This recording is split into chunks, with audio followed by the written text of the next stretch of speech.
नमस्कार, प्रणाम, जय श्री राम। मैं हूं अनिल मिश्रा और आप देख रहे हैं अपना भरोसेमंद channel uncover talk. We don't just report, we uncover the truth.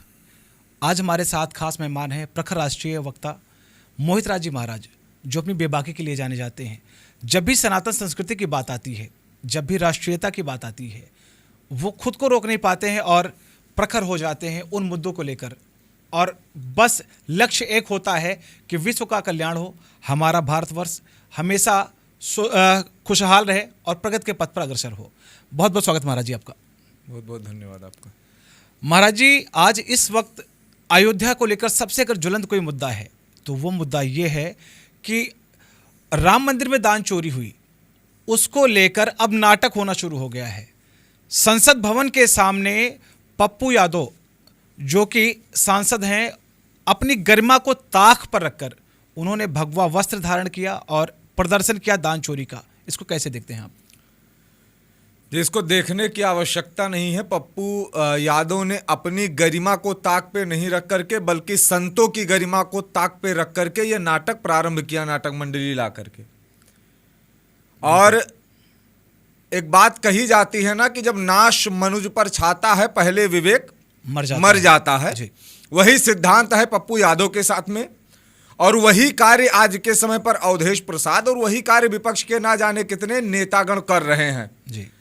मेरा साफ कहना है, आप पार्टी का विरोध कीजिए, आप पार्टी के राजनेताओं का विरोध कीजिए। महाराज, राम का विरोध करने पर आओगे तो नष्ट हो जाओगे और मिट जाओगे। सीधा सा सिद्धांत है, वो चाहे अवधेश प्रसाद हो और चाहे पप्पू यादव हो। न कहने की आवश्यकता है, ना बताने की आवश्यकता है।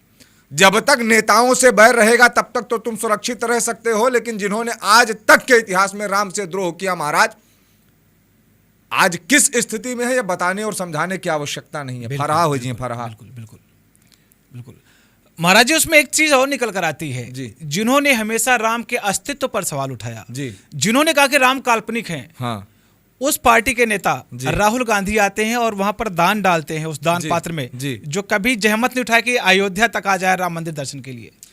देखिए, मैं सबसे बड़ी बात आपसे एक ही बात कहना चाहूंगा कि राम को कटघरे में खड़ा करके राम के होने का साक्ष्य मानने वाली पार्टी की आज क्या स्थिति है, यह सबको पता है। बिल्कुल। राम पर सवाल उठाने वाले जो लगातार पूर्ण बहुमत में लड़ रहे थे, वो आज उत्तर प्रदेश में जीरो में सिमट गए हैं।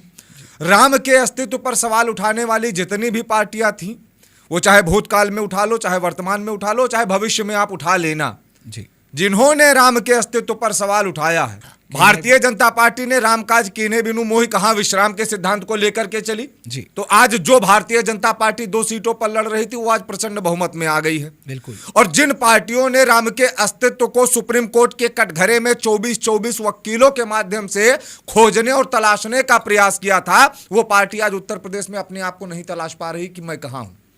समझ गए कि नहीं? बिल्कुल बिल्कुल। तो रही बात, और दूसरी बात मैं आपको बता दूं, जैसे अभी आपने बात किया संसद भवन के मुद्दे पर, तो इन जैसे पप्पू यादव जैसे कुकर्मी लोगों को आज 22 जूता मारने की आवश्यकता है। ये अपने आप को राजनेता कहते हैं। बहुत सारे लोग थे, अभी किसी ने कहा था कि अयोध्या के राजा कौन है? हाँ, अखिलेश यादव ने कहा था कि अयोध्या के राजा अवधेश प्रसाद हैं। तो उन अखिलेश यादव को मैं बता देना चाहता हूं कि अयोध्या के राजा मर्यादा पुरुषोत्तम भगवान राम थे, मर्यादा पुरुषोत्तम भगवान राम है और मर्यादा पुरुषोत्तम भगवान राम ही रहेंगे।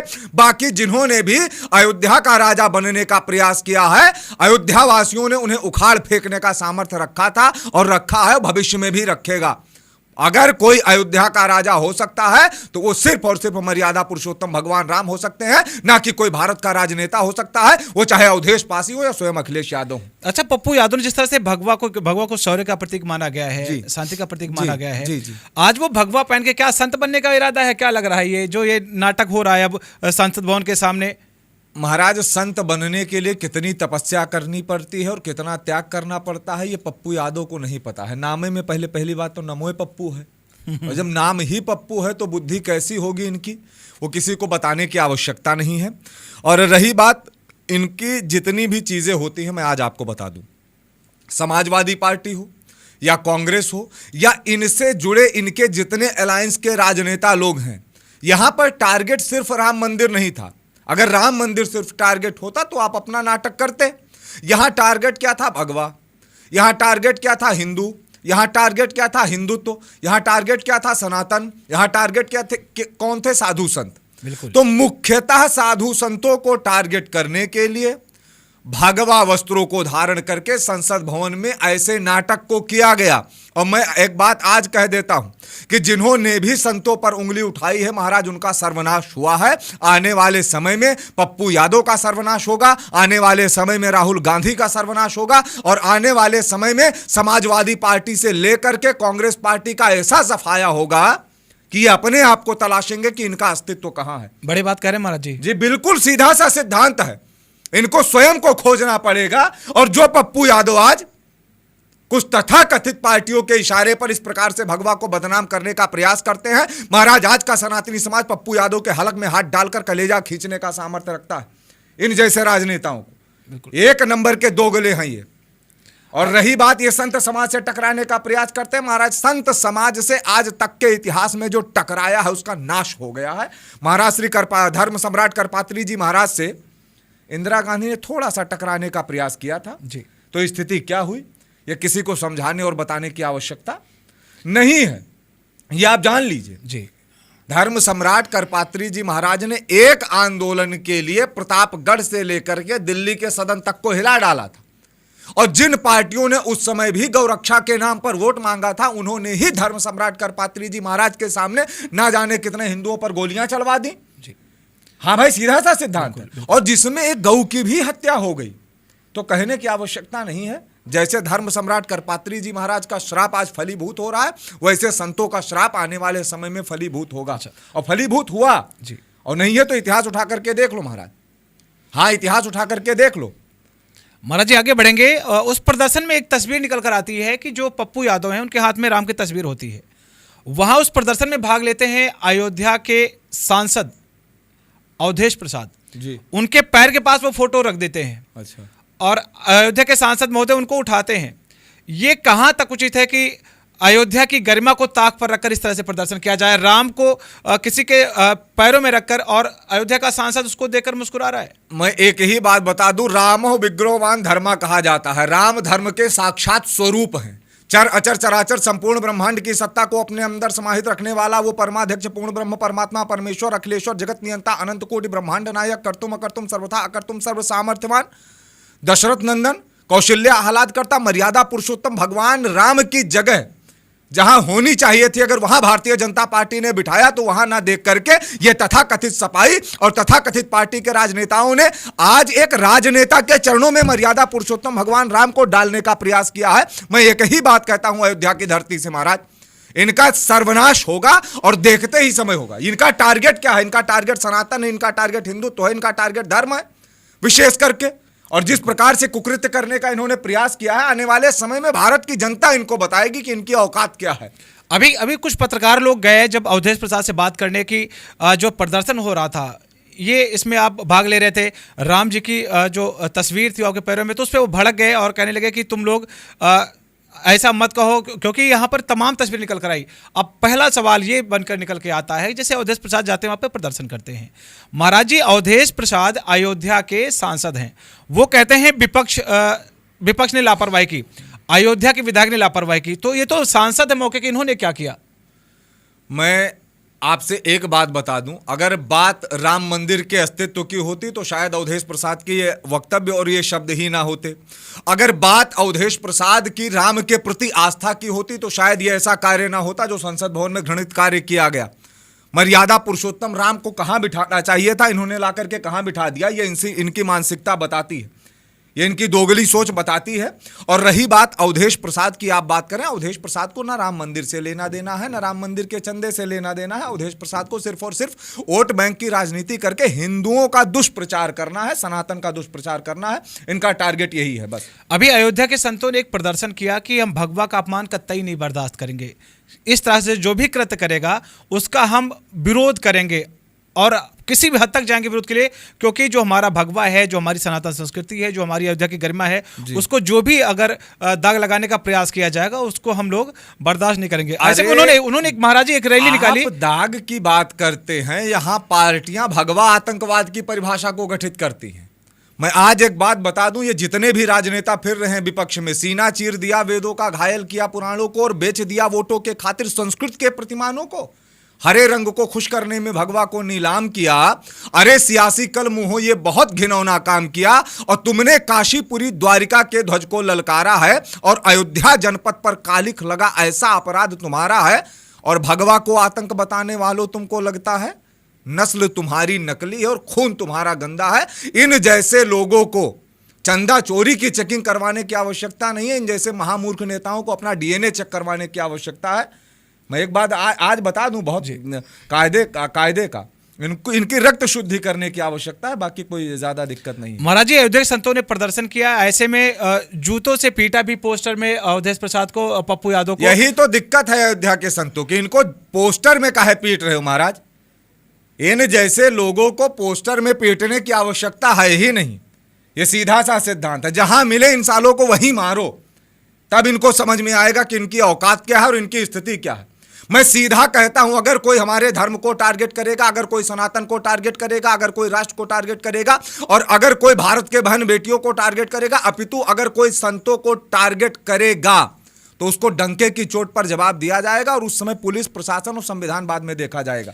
फिर संत समाज तुरंत निर्णय लेने में सक्षम है, क्योंकि संत समाज के लोगों ने सिर्फ और सिर्फ शास्त्र का गहन अध्ययन नहीं किया है, अपितु शस्त्र परीक्षण का भी गहन अध्ययन किया। महाराज जी, अब संतों की बात चली है तो शंकराचार्य है, अब मुक्तेश्वरानंद जी, उनका अमन चोपड़ा से विवाद होता है। अच्छा, छोटी छोटी बातों को लेकर उन्होंने सही सवाल पूछ लिया तो वो भड़क उठे, ये कहां तक का उचित लग रहा है महाराज जी? सही सवाल पूछने से कोई भड़क नहीं उठता है। सबसे पहले यह जानने की आवश्यकता है कि शंकराचार्य हैं कौन। शंकरम शंकराचार्यम केशवम बादरायणम सूत्र भाष्य कृतो वंदे भगवन् नतो पुनः पुनः।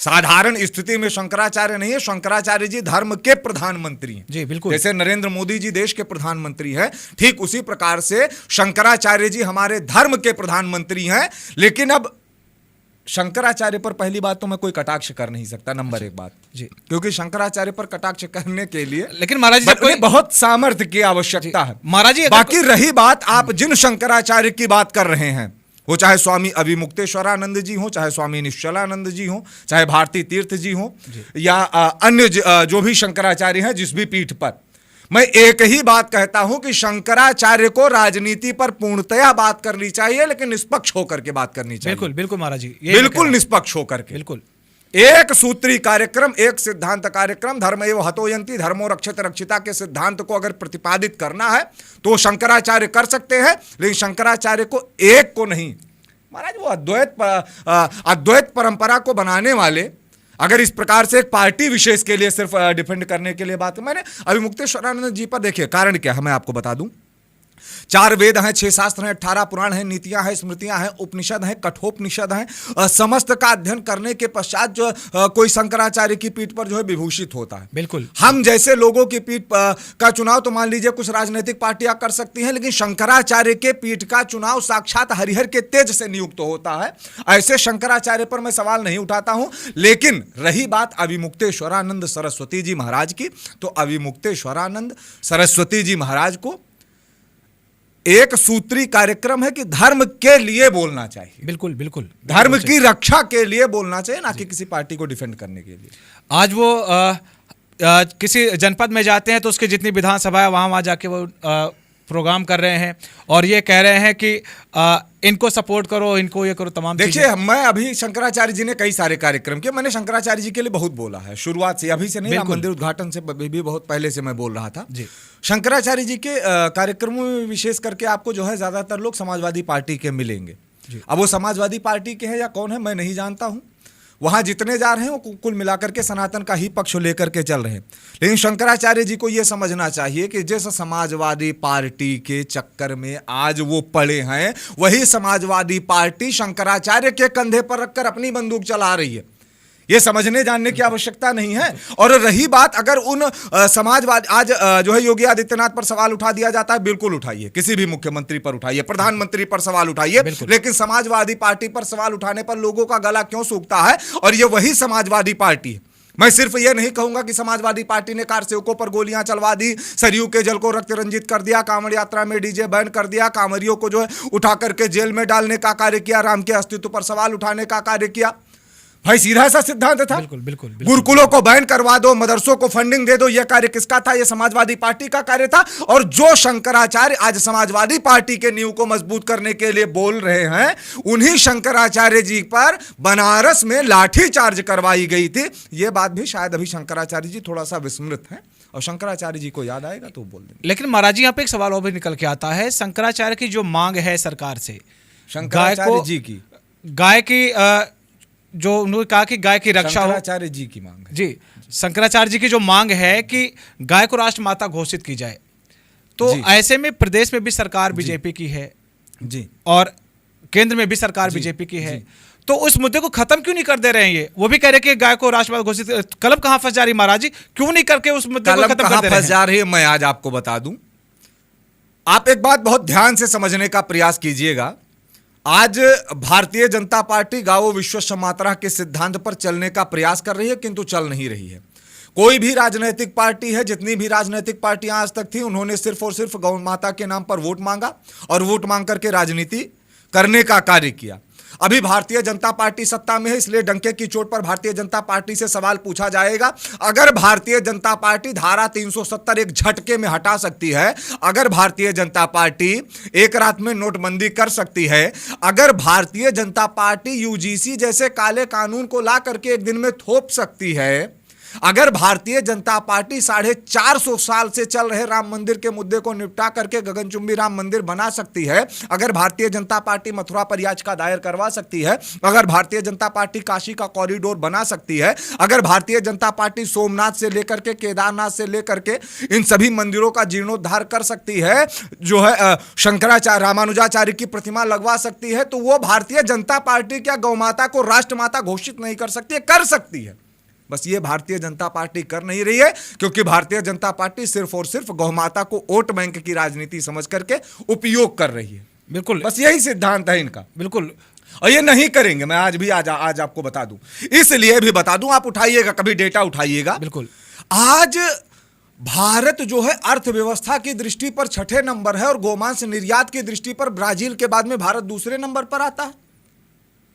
भाई उठाइए ना, अर्थव्यवस्था की दृष्टि से भारत 6ठे नंबर पर है, गोमांस निर्यात की दृष्टि पर भारत जब दूसरे नंबर पर आता है, और उस भारत उत्तर प्रदेश में और ज्यादा ग्राफ, उस भारत देश की हम बात कर रहे हैं जहां पर गोस्वामी तुलसीदास जी लिख करके जाते हैं कि विप्रधेनु सुर संत हित लीन मनुज अवतार। तब हम जैसे लोगों को बोलना पड़ता। और यह जान लीजिए कि गाय धर्म का साक्षात स्वरूप है। अगर गाय के ऊपर संकट है, अगर गौ के ऊपर संकट है, तो भारत कभी सुरक्षित नहीं रह सकता। इस बात के लिए गांठ बांध लीजिए। और मैं डंके की चोट पर कहता हूं कि अगर यही भारतीय जनता पार्टी समय रहते गौ माता को राष्ट्रमाता घोषित करके गौ सेवा सम्मान और सुरक्षा, बिल्कुल ऐसे नहीं कि आप घोषित कर दीजिए, घोषित करने से पहले भारतीय जनता पार्टी गौ की सेवा और गौ की सम्मान और गौ की सुरक्षा को सुनिश्चित करे, और नहीं करेगी तो जिस बहुसंख्यक समाज ने आज भारतीय जनता पार्टी को सत्ता की कुर्सी पर बिठाया है, ऐसे कॉलर पकड़ करके उतार करके नीचे बैठा देगी, क्योंकि सत्ता किसी के बाप की बपौती नहीं है। अगर 80% का एक बहुसंख्यक समाज आपको वोट दे करके सत्ता में लाया है, तो अपने नियमानुसार कानून चाहेगा, भारतीय जनता पार्टी को बनाना पड़ेगा। ये भी आप जान लीजिए। बिल्कुल, अब बनवा लेंगे। बिल्कुल। अब चलेंगे महाराज जी आगे अगले सवाल पर। नीट परीक्षा में पेपर लीक वाला मामला, जिस तरह से प्रदर्शन हुआ, उसको आप कैसे देखते हैं? इन्हीं चर्म चक्षुओं से देखते हैं। कितना ये नीट परीक्षा है, ये नीट परीक्षा का आंदोलन है जो दिल्ली में हुआ ना, जंतर मंतर। बिल्कुल बिल्कुल, बिल्कुल। जंतर मंतर पर जो आंदोलन हुआ, ये नीट परीक्षा का आंदोलन था ही नहीं। पहली बात तो ये पूरी तरीके से एक प्रायोजित भीड़ वहां पर आई थी, जिन्होंने अपना क्या काम किया और काम करके चले गए। इसलिए भी चले गए। आंदोलन जो था वो शुरुआत में छात्रों का था। अखिलेश यादव कौन सी नीट की परीक्षा देकर के आंदोलन में गए थे? नहीं, राहुल गांधी नीट की परीक्षा कौन सा देकर के वहां गए थे? डिम्पल यादव की क्या आवश्यकता थी? विजेता दहिया की क्या आवश्यकता थी? अभिजीत दीपके की क्या आवश्यकता थी? मुझे आज बताइए ना। बिल्कुल बिल्कुल। और ये तो बहुत सारे लोग वहां पर ऐसे पहुंचे जो पूर्व में भारत तेरे टुकड़े होंगे इंशाअल्लाह इंशाअल्लाह जैसे नारे लगाए थे। बहुत सारे लोग ऐसे थे जो वहां उमर खालिद के समर्थक थे। अब सबसे बड़ी बात वहां क्या है, इस नीट आंदोलन को बहुत समझने की आवश्यकता है। आंदोलन किसका था? नीट परीक्षा परीक्षा का, का। कि पेपर लीक हो गया। जी, नारे कौन से लग रहे हैं? ब्राह्मणों भारत छोड़ो। अच्छा, भारत तुम्हारे बाप का है जो ब्राह्मण छोड़ दें? और जिस दिन ब्राह्मणों ने भारत छोड़ दिया महाराज, रह नहीं पाओगे इस देश में, इतना जान लो। भारत का ब्राह्मण वो मूल स्तंभ है जिस पर आज भी भारत की नींव टिकी हुई है, संस्कृति से लेकर के सनातन तक। इस बात को दिमाग में बिठा लीजिए। तो आंदोलन था नीट का, नारे थे ब्राह्मणों भारत छोड़ो। आंदोलन है नीट का, बस नाम रहेगा अल्लाह का। हाँ भाई, बिल्कुल बताइए ना। आंदोलन है नीट का, भारत तेरे टुकड़े होंगे इंशाल्लाह इंशाल्लाह। आंदोलन है नीट का, टारगेट पे मोदी है। कनपुरिया ज्वेलर्स आपका हार्दिक स्वागत करता है। कनपुरिया ज्वेलर्स में आपका स्वागत है। आपका विश्वास ही हमारी सबसे बड़ी पूंजी है। हमारा पता है कनपुरिया ज्वेलर्स में कोठी रुदौली, अयोध्या। यहाँ उपलब्ध हैं शुद्ध BIS जो हर अवसर को बना दे और भी खास, शुद्धता और खूबसूरती की। आंदोलन है नीट का और छात्रों के भविष्य का, धर्मेंद्र प्रधान इस्तीफा दो। अब सवाल यहां पर यह उठता है कि धर्मेंद्र प्रधान ने इस्तीफा दे भी दिया, मान बिल्कुल लीजिए, बिल्कुल। तो इससे छात्रों के भविष्य में परिवर्तन क्या आया? मैं ये पूछना चाहता हूं भाई। जितने भी छात्र वहां आंदोलन कर रहे थे, आपने शिक्षा मंत्री का इस्तीफा ले लिया, CJP ने जाकर के आराम से विदेशों में पार्टियां करना प्रारंभ किया, और यहां जितने लोग जो विशेष करके छात्र नहीं थे, आज वो उल्टा लटका करके सेके जा रहे हैं, कायदे का सेके जा रहे हैं। तो कहने का सिद्धांत क्या है कि अगर छात्र आंदोलन को छात्र आंदोलन की स्थिति में रखा जाता तो शायद वो आंदोलन सफल भी हो जाता, लेकिन कुछ तथाकथित राजनीतिक पार्टियों ने जाकर के उस छात्र आंदोलन को पूर्णतया राजनीतिक आंदोलन बनाया और भारत तोड़ो आंदोलन बनाया और भारत विरोधी आंदोलन बनाया। अगर बात सिर्फ प्रधानमंत्री के विरोध की होती, कोई एक व्यक्ति नहीं बोलता प्रधानमंत्री आपका है, डंके की चोट पर विरोध कीजिए। बात अगर मुख्यमंत्री के विरोध की होती, मुख्यमंत्री आपका है, डंके की चोट पर विरोध कीजिए। लेकिन अभद्र, असंवैधानिक और अमर्यादित शब्दों का प्रयोग अगर हमारे भारत देश के यशस्वी प्रधानमंत्री के लिए करोगे तो तुम्हारा इसे बिचवे से फाड़ दिया जाएगा। ये आप जान लीजिए। अब ये चाहे असंवैधानिक हो या चाहे अमर्यादित हो, आप मोदी का विरोध करो ना, मोदी के मां का, वो भी उस मां का विरोध कर रहे हैं भाई जो इस दुनिया में है ही नहीं भाई। बिल्कुल बिल्कुल। ये साले जो है नीट के प्रोटेस्टर हैं। ये नीट के प्रोटेस्टर नहीं है, तथाकथित 100, 200, 500 लेकर के और जंतर मंतर पर ऑनलाइन खाना खाने वाले लोग हैं और जिनको पार्टियां पीछे से फंडिंग कर रही हैं। हाँ, विदेशों से भी वहां पे खाना भेजा जा रहा है, विदेशों से बच्चों को। खाना भेजा जा रहा है, विदेशों से लोग फंड कर रहे हैं। ये प्रोटेस्ट किसका चल रहा था भाई? ये प्रोटेस्ट नीट के छात्रों का नहीं था, ये प्रोटेस्ट छात्रों के भविष्य, अगर छात्रों के भविष्य के लिए बात होती तो मैं एक बात कहना चाहता हूं, सिर्फ शिक्षा मंत्री के इस्तीफे पर बात नहीं होती। बिल्कुल। इस्तीफा के बाद का क्या विकल्प निकला या उन नीट के छात्रों की कौन सी मदद की गई, आप बताइए ना। और फिर किए क्या? नारा इनका क्या था? ब्राह्मणों भारत छोड़ दो, बस। बिल्कुल। टारगेट पे कौन था? ब्राह्मण। चलो ठीक है, तुमने इस्तीफा ले लिया, धर्मेंद्र प्रधान को किनारे कर करके जो प्रहलाद जोशी को जो है नया शिक्षा मंत्री बना दिया गया। अब जिस ब्राह्मण को तुम टारगेट कर रहे थे वही ब्राह्मण आज शिक्षा मंत्री बन करके बैठ गया। अब जाओगे कहां महाराज? और ब्राह्मण को टारगेट करना साधारण बात नहीं है महाराज, नहीं कर पाओगे, कारण है उसके पीछे।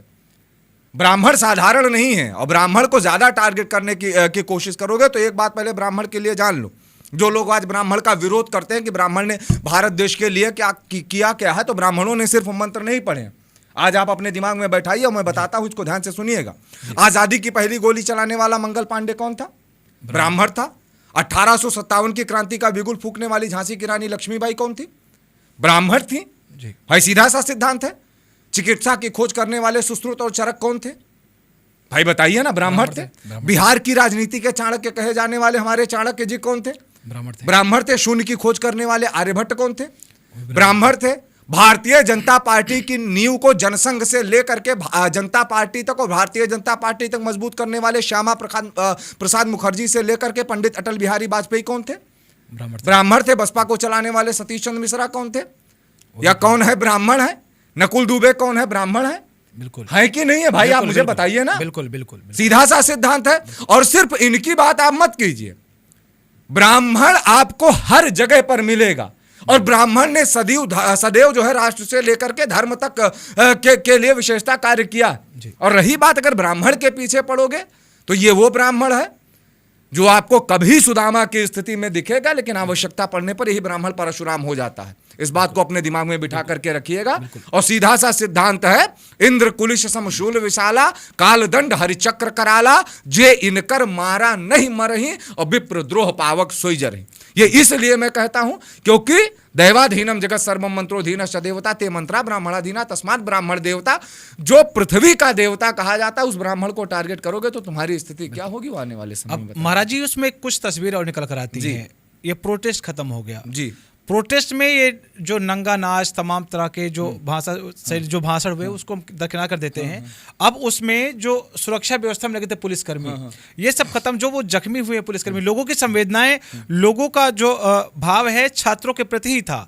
अब उन छात्रों ने पहले मिर्ची बम फोड़ा पुलिस वालों की आंखों में, जब उसको रोका तो उनके ऊपर पथराव। अब ऐसे पथराव में जो पुलिस वाले घायल हुए, उनका क्या कसूर था, क्या दोष था, उनको क्यों नहीं उसमें वो किया जा रहा है? देखिए, मैं आज आपको बता दूं, ये साले के साले जितने हैं, फौजी वाहन से भी नफरत करके क्यों आग लगाई थी, पूरी भीड़ अचानक कैसे एक साथ बौराई थी।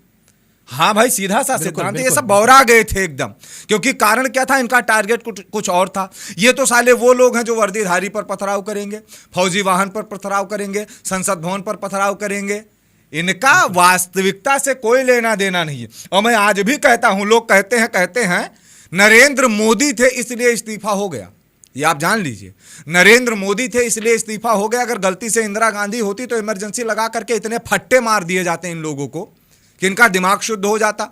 और अगर कहीं गलती से मुलायम सिंह यादव की सरकार होती तो कोने में ले जा करके और चढ़ा करके ठोक दिया जाता। बस स्थिति समझ में आ जाती कि प्रोटेस्ट होता कैसे।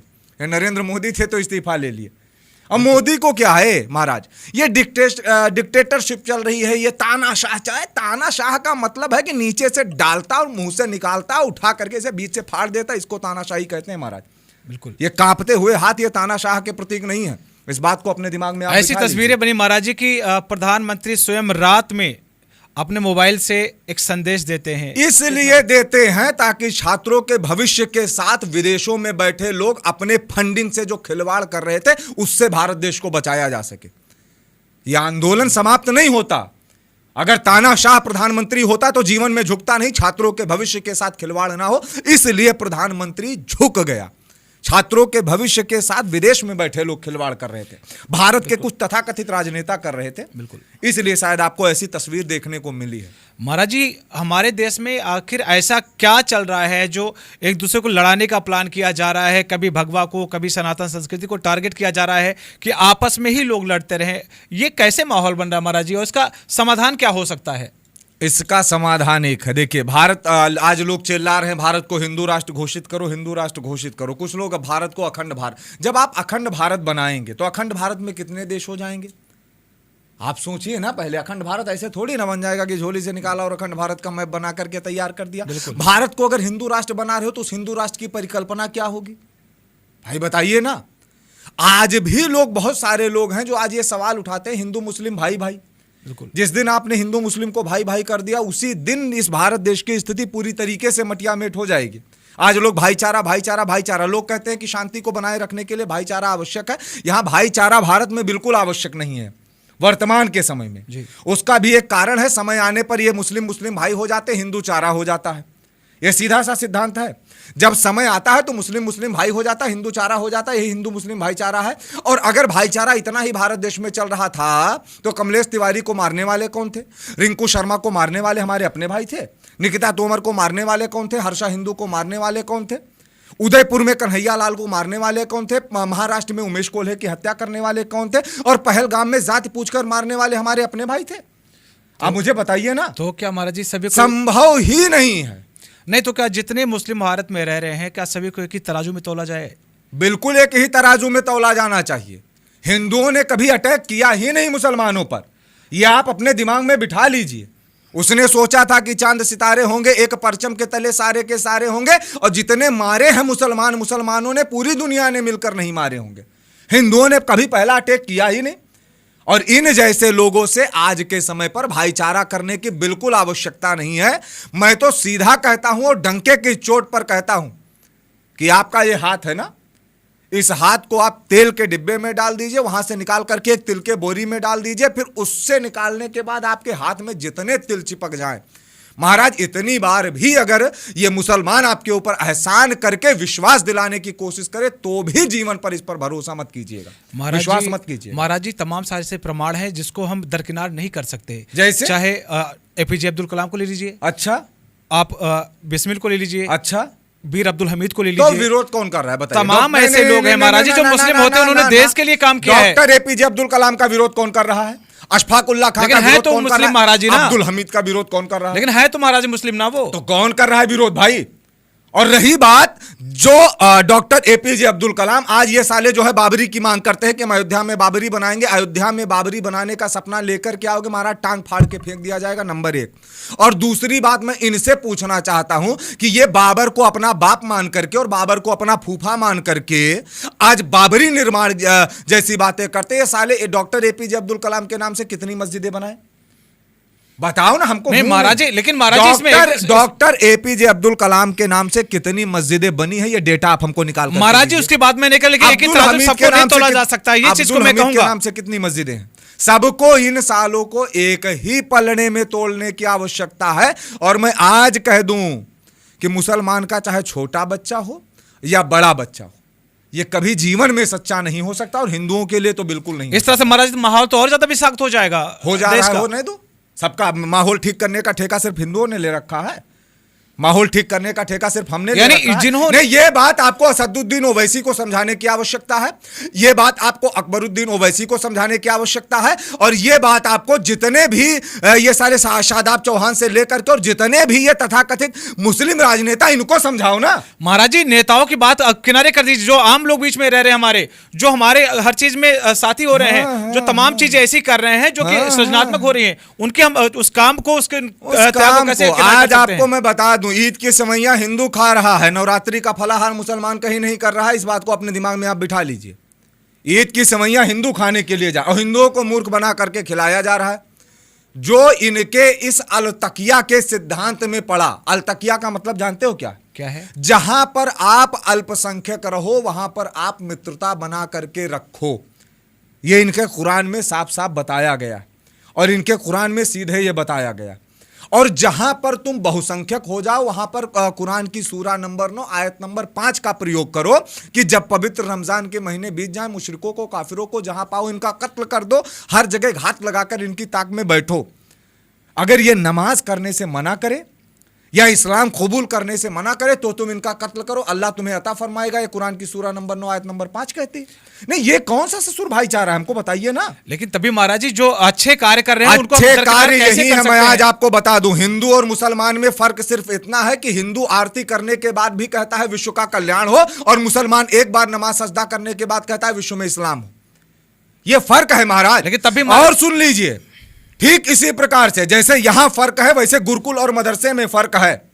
गुरुकुल का पढ़ा हुआ एक छात्र एरोप्लेन उड़ाता है, हवाई जहाज उड़ाता है, और मदरसे से पढ़ने वाला डायरेक्ट एयरपोर्ट उड़ा देता है। तो अंतर है कि नहीं भाई?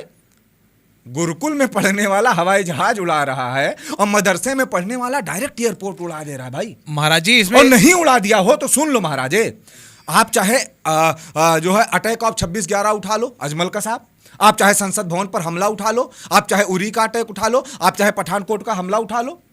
भाई जितने भी हमले हुए, इसको करने वाला कौन है? बहुत सारे लोग, जैसे अभी आपने सवाल किया था महाराज जी, हर मुसलमान आतंकवादी नहीं होता। बिल्कुल, लेकिन पकड़ा जाने वाला हर आतंकवादी मुसलमान क्यों होता है?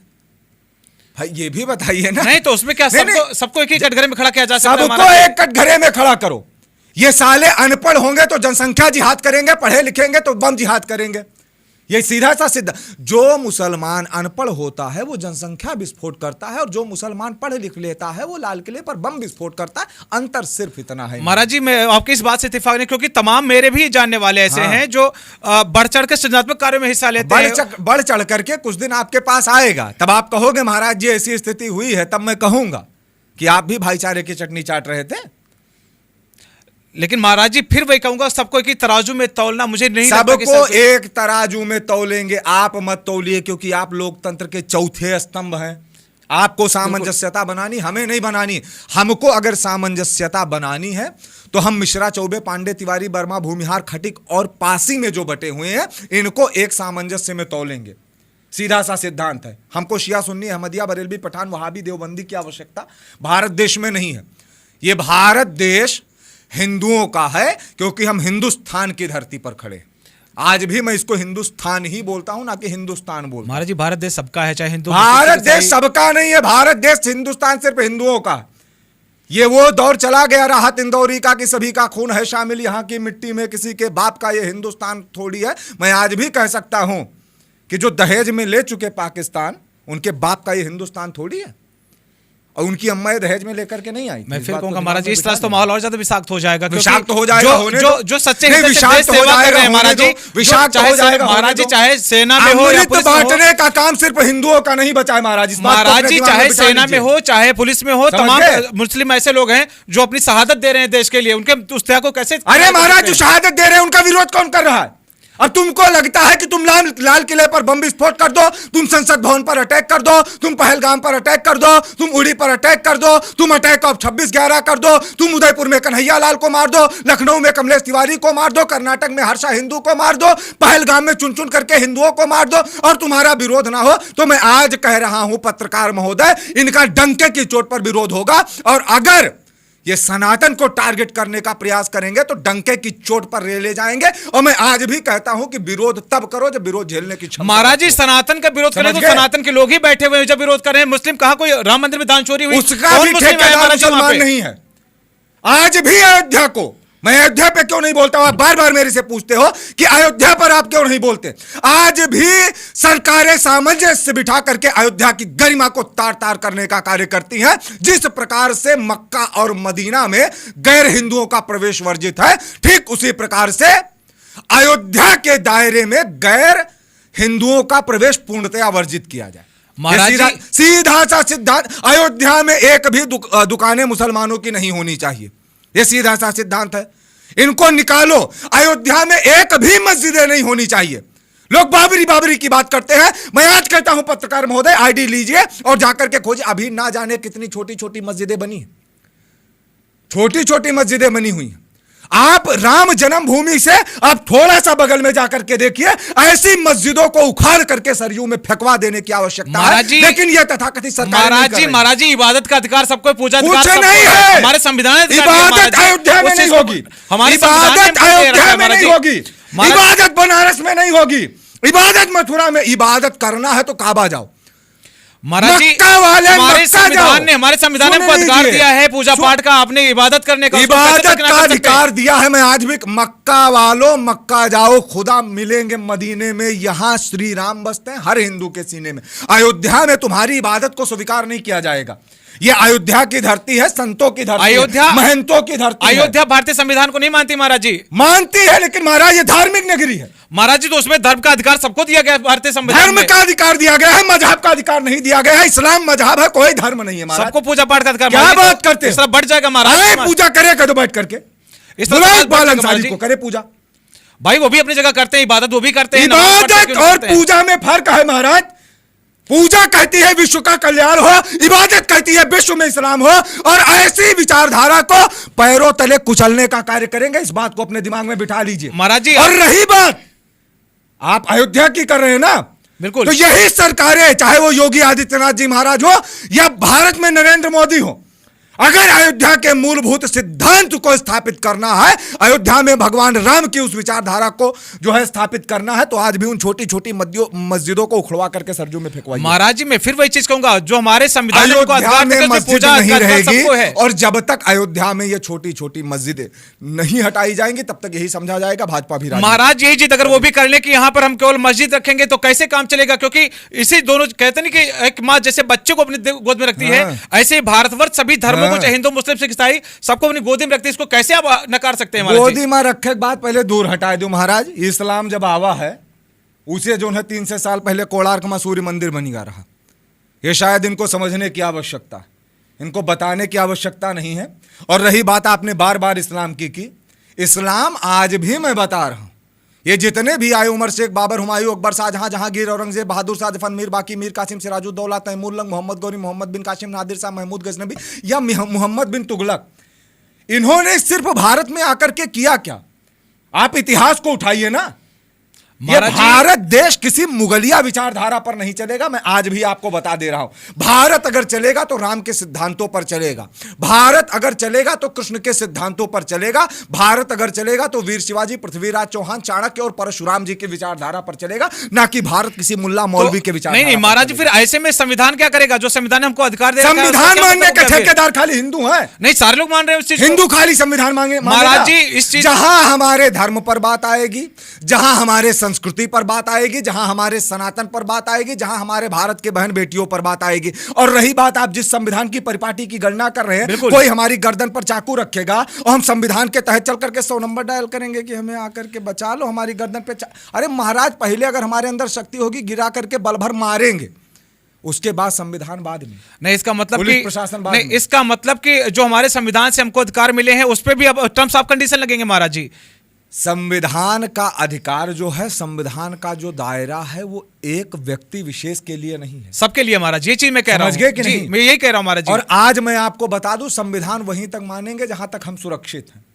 और जब हमें, सुन लीजिए, आप जी, सुन लीजिए, बिल्कुल, बिल्कुल। जब हमें लगेगा कि हमें असुरक्षा है, तो वही संविधान हमको जो है अपनी आत्मरक्षा का अधिकार देता, तब हम तय कर लेंगे। महाराज जी, मैं यही चीज कह रहा हूं कि एक गए? तराजू में सबको नहीं, तो आज भी हमारे कई जानने वाले, हमारे कई मित्रों में से भी ऐसे हैं जो आज ब्लड बैंक चला रहे हैं, अपना ब्लड देकर वो लोगों की जान बचाने का इसी काम को कर रहे हैं। तकिया कहते हैं महाराज, कि जहां आप अल्पसंख्यक रहो, इस तरीके के कार्य करो, जहां आप, आज भी मैं आज आपको बता दूं सुनील जी, 100 हिंदुओं के बीच में आज भी एक मुसलमान सुरक्षित है, क्योंकि यह भारत का लोकतंत्र है। कनपुरिया ज्वेलर्स आपका हार्दिक स्वागत करता है। कनपुरिया ज्वेलर्स में आपका स्वागत है। आपका विश्वास ही हमारी सबसे बड़ी पूंजी है। हमारा पता है कनपुरिया ज्वेलर्स में, कोठी रुदौली, अयोध्या। यहाँ उपलब्ध हैं शुद्ध BIS जो हर अवसर को बना दे और भी खास, शुद्धता और खूबसूरती की। 100 हिंदुओं के बीच में आज भी एक मुसलमान सुरक्षित रहता है, लेकिन 100 मुस्लिमों के बीच में एक हिंदू कभी सुरक्षित नहीं होता। यह कौन सी समानता है? आप बताइए ना। महाराज जी, जहां तक मैंने देखा है, अभी भी आपने नहीं देखा है, आपने वो चश्मा लगा रखा है जिस चश्मे को अब आपको उतार देने की आवश्यकता है, और मुझे लगता है कि भविष्य में बहुत ही जल्द आपका ये चश्मा उतरेगा, तब मैं आपसे पूछूंगा कि स्थिति क्या है। महाराज जी, जहां समझ तक गए? जो मुझे मेरा लॉ कहता है, जो मेरा संविधान कहता समझ है, गए? उसके अकॉर्डिंग जो मैं देख रहा हूं, तमाम लोग ऐसे हैं जो लोगों की, मुस्लिम समुदाय के जो लोग बढ़ चढ़कर मदद कर रहे हैं, चाहे ब्लड देने को हो अरे या कोई महाराज, चीज कौन हो, से ब्लड की उनको- आप बात करते हैं? ये साले हिंदुओं को जो है रक्तदान करके मूर्ख बनाते हैं। जो हिंदू गाय को रोटी खिलाता है, उसी गाय को ये मुसलमान रोटी के साथ खाता है। तो महाराज, मैं आज बता दूं महाराज, गाय को रोटी खिलाने वाले और रोटी से गाय को खाने वाले कभी भाई भाई नहीं हो सकते, कभी एक नहीं हो सकते, कभी समान नहीं हो सकते। इस बात को तब तो इस हिसाब से एक कानून और बनना चाहिए कि समझ जब हम बीमार होते हैं, जब मुझे ब्लड की आवश्यकता होती है, तो उसमें लिखा होना चाहिए कि मुस्लिम का ब्लड हमको नहीं चाहिए। बिल्कुल लिखा होना चाहिए। नहीं आवश्यकता इनके रक्त की, नहीं आवश्यकता, इसको आप अपने दिमाग में बिठाइए। और यही आवश्यकता हिंदू को गर्त में ले जाने का कार्य करती है। पहले ये आपको रक्त देते हैं, जो रक्त बूंदों में होता है, फिर ये आपके गर्दन को काट करके उसी रक्त को लेते हैं। ये बात आज का हिंदू समाज नहीं समझ पा रहा। महाराज जी, फिर समझोगे इस तरह से समाज बहुत ज्यादा बढ़ जाएगा। समझोगे महाराज, आप क्यों नहीं समझ रहे? उसका कारण है, पूछेगा इतिहास भी एक दिन, धर्म का दोषी कौन रहा, और जब तक खुद पर ना बीती तब तक ये हिंदू मौन रहा। लगेगी आग तो आएंगे कई घर जद में। यहां हमारा मकान थोड़ी ना कि जो पागलों के जैसा चिल्ला रहे हैं, कल को आपको अभी समझ में आएगा। और नहीं आता तो आप उठा करके देख लीजिए, चाहे बहराइच का राम गोपाल मिश्रा का कांड हुआ कि नहीं हुआ महाराज, बताइए ना। खाली इसलिए कि डीजे बजा देंगे, चढ़ जाएंगे तो जो है गोली मार दी जाएगी। अच्छा, अब भारत आप है। डीजे के बात की महाराज, इस टाइम कांवड़ चल रहा है। हाँ। जिस तरह से लोगों को कहा जाता है कि आप नमाज ना पढ़िए सड़कों पर, आज ये जो ये हुल्लड़ हो रहा, दारू पी के लोग तरह तरह के प्रदर्शन, ये कहां तक उचित है महाराज जी? दारू पीकर मैं आज भी भारत सरकार से कहता हूं, और उत्तर प्रदेश के यशस्वी मुख्यमंत्री माननीय योगी आदित्यनाथ जी महाराज से मेरी सीधी अपील है, कांवड़ यात्रियों के मार्ग पर जितनी भी तथाकथित मुस्लिमों की दुकानें हैं, इनको तुरंत तत्काल प्रभाव से हटवाई जाए। ये तत्काल प्रभाव से हटवाई जाए, क्योंकि कारण क्या है। और दूसरी बात, सड़कों पर जितनी भी दुकानें हैं, उन पर ओरिजिनल नेम प्लेट लगवाया जाए। वो तो लग ही रहा है। और नेम प्लेट इसलिए भी लगवाया जाए क्योंकि जो हरिद्वार से जल भर करके अपने आस्था के जल को लेकर के चलता है और वो जब चाहता है कि हम जाकर के किसी हिंदू की दुकान पर फलाहार कर लें, और वो व्यक्ति जाकर के जब फलाहार करता है, फलाहार करने के बाद में जब अपना मोबाइल फोन निकालता है पेमेंट करने के लिए, जब स्कैन करता है, जब अब्दुल जैसा नाम दिखाई पड़ता है महाराज, तब हिंदुओं की आस्था को ठेस पहुंचती है। इसलिए योगी आदित्यनाथ जी महाराज से मेरा निवेदन है, सावन प्रारंभ हो चुका है, कांवड़ियों के मार्ग में जितनी भी इन तथाकथित लोगों की दुकानें हैं इनको तत्काल प्रभाव से हटवाया जाए, नंबर 1। नंबर 2, हर जगह से जितनी भी नॉनवेज की दुकानें हैं इनको पूरी तरीके से बंद किया जाए। भारत देश में और विशेष करके कांवड़ियों के मार्ग में इन जैसे दुकानों की कोई आवश्यकता नहीं महाराज जी, है। और हमारे जितने भी हिंदू भाई बहन हैं, जितनी भी खरीदारी करें या जो भी करें सावन में, विशेषता हिंदुओं के ही दुकान। यानी रोडों मार्गों पर हुल्लड़ करना ठीक है, शराब पी के नंगा नाच करना सही है, ये सब चीजें सही है, दंगा फसाद सही है महाराज जी? अच्छा, करबला जाते समय मारे गए बाबा हुसैन कहते हैं वो अपने को अरे मारे। सुनो, पहले अपने को नहीं महाराज। गम में शहादत में अर्थी के पीछे डीजे बजाना सही है, बाकी जब महादेव का त्योहार हो, महादेव कौन है, साधारण है, भगवान शिव को समझते हो महाराज जी? फिर आगे बढ़ेंगे। तमाम चीजें ऐसी हैं जो माहौल को जोड़ने का, जो साधु संत होते हैं विश्व का कल्याण करने की कामना करते हैं, पूजा पाठ करते, तो ऐसे में ये चीजें कहां से आ रही महाराज जी? विश्व में तो वो भी आते हैं ना, तो उनको दरकिनार कैसे किया जा सकता है? हमारा संविधान भी इस चीज को कहता है। ये अनपढ़ हैं, जाहिल हैं, पढ़े लिखे मूर्ख हैं। हिंदुओं का सिद्धांत क्या है? अयम निजः परो वेतिम गणना लघुचेत साम उदार चरिता नातु वसुधैव कुटुंबकम। जब हमने वसुधैव कुटुंबकम का सिद्धांत दे दिया तो उस वसुधा पर रहने वाले जितने भी हैं सबके सब हमारे कुटुंबी जन हैं, परिवार हैं। बिल्कुल। तो अगर आप अपने आप को सनातन से इतर मानते हो तब उसमें हम क्या कर सकते हैं? और रही बात, मैं आज भी कहता हूं, जो लोग कहते हैं कि मुसलमान है, जो लोग कहते हैं कि इस्लाम है, अब आप जरा उठा करके देख लीजिए, या ज्यादा दूर जाने की भी आवश्यकता नहीं, उलझवा करके देख लीजिए, सब रामलाल और श्यामलाल निकलने लगेंगे, तब दिक्कत आएगी अगर हम कागज मांगने पे आ गए। महाराज जी, आपसे आखिरी सवाल लूंगा। भारतीय संविधान ने हमको 6 अधिकार दिए रखे हैं, जिसमें पूजा पाठ का तो भी पालन अधिकार करो, है। दे रखे हैं तो पालन करो। तो ऐसे में क्यों बांटा जा रहा है उनको कि वो नमाज नहीं पढ़ सकते, मस्जिद नहीं बना सकते? ये सब चीजें क्या है महाराज जी? अयोध्या में मस्जिद नहीं बना सकते, मेरा कहना। क्यों अयोध्या में उनका अधिकार नहीं महाराज जी? अयोध्या में संविधान लागू नहीं होता महाराज जी? अयोध्या में उनका कोई अधिकार नहीं है। यहाँ पे संविधान लागू नहीं होता महाराज जी? भारत देश का सबसे बड़ा धार्मिक स्थल है महाराज जी, यहाँ पे भारतीय संविधान लागू नहीं होता महाराज जी? की आस्था का केंद्र है। अयोध्या में मस्जिद इसलिए नहीं बना सकते क्योंकि अयोध्या में जिस राम मंदिर को बनाया गया था उस राम मंदिर के स्थान पर बाबरी बनाई गई और उस बाबरी को आज कारसेवकों ने गिरा करके पुनः मंदिर का निर्माण का कार्य किया है। इसलिए अयोध्या में एक भी मस्जिद की आवश्यकता नहीं है। माना और महाराज। सुनो, जितनी भी सरकारें आई आज तक उन्होंने सिर्फ और सिर्फ अयोध्या पर प्रश्न चिन्ह उठाया, लेकिन मंदिर बनाने का अगर किसी ने कार्य किया तो भारतीय जनता पार्टी के शासन काल में हिंदुओं ने किया। भारतीय जनता पार्टी ने मंदिर नहीं बनाया, कारसेवकों के बलिदान ने मंदिर बनाया, करोड़ों हिंदुओं की आस्था ने मंदिर बनाया है और करोड़ों हिंदुओं के संघर्ष ने मंदिर बनाया है। भारतीय जनता पार्टी मात्र निमित्त है बस। महाराज जी, मैं आपसे पहले भी कई बार पूछ चुका हूं, आज भी मैं फिर से पूछ रहा हूं कि आखिर इतनी नफरत क्यों है मुस्लिमों से? सबको एक ही तराजू में क्यों तोल रहे हैं? आखिर इतनी नफरत क्यों? नफरत इसलिए है, मैं आज आपको बता दूं, हम जिसको गौ माता कहते हैं उसको आप जो है काटने का कार्य करते हैं। जो कमलेश तिवारी धर्म की नींव मजबूत करता है उसको मारने का कार्य करते हैं। जय श्री राम जैसे नारे लगाने वालों के जो है आप गर्दा जो है पीठ पर वार करते हैं। आप दिखाने में तो भाईचारा करते हैं लेकिन मौका आने पर जो है आप हिंदुओं को चारा बनाने का कार्य करते हैं। पहलगाम में जो है चुन चुन करके जो है जाति पूछ करके हिंदुओं को मारने का कार्य करते हैं। मैं आज भी आपसे कहता हूं, पाकिस्तान, बलूचिस्तान, कजाकिस्तान, उत्तरी कोरिया, सऊदी अरब, फ्रांस, रूस, जापान, चीन, ब्रिटेन, मिस्र, इजिप्ट, रसिया, इजराइल, दोहा, कतर, मस्कट, ओमान, बहरीन, चाहे जितने देशों में आप चले जाओगे इनकी एक विचारधारा है, बस पढ़ लिख लो तो सीधा बम विस्फोट करने का कार्य करो। महाराज जी, इसका मतलब अपना स्वभाव त्याग दें? त्याग दीजिए, वो आपकी मर्जी। संतों का जो स्वभाव होता है सबको समेट कर चलना, ऐसे में इस तरह की बातें करना कि मुस्लिमों को यहां पर मस्जिद नहीं बनाने देना है, तरह तरह की बातें। मैं संत नहीं हूं भैया, मैं संत हूं ही नहीं। अगर आप संत जैसा टैग लगा रहे हैं तो उसको हटा दीजिए हमारे। मैं एक ही बात जानता हूं, हम ना संत हैं, ना धर्माचार्य हैं, ना साधु हैं, ना वैरागी हैं, ना आचार्य हैं। जी, इस बात को आप अपने दिमाग से निकालिए। जो हमारे धर्म का विरोधी है मैं उसका कट्टर विरोधी हूं। उसके बाद आपको जितना लगाना है उतना लगा लीजिए। न हमारे नाम के आगे पूज्य लगता है, न हमारे नाम के आगे श्री लगता है। प्रखर राष्ट्रवादी वक्ता मोहित राज। अच्छा, सीधा सा ठीक। सिद्धांत है। अब आखिरी सवाल आपसे, संविधान हमको क्या आदेश देता है? संविधान आपको आदेश देता है, हम संविधान नहीं जानते। आप संविधान से लगे महाराज जी? मैं संविधान से, मैं आज एक बात आपको बता दूं, अगर संविधान हमको यह आदेश दे दे कि आपके परिवार पर प्रहार होते रहे और आप खड़े होकर के देखते रहो, तो हम ऐसे संविधान को थोड़ी ना मानेंगे। यानी हिंदुओं के लिए अलग संविधान और यानी सबके लिए अलग अलग संविधान बन जाएगा ये। आज आप संविधान का पालन कर रहे हो महाराज।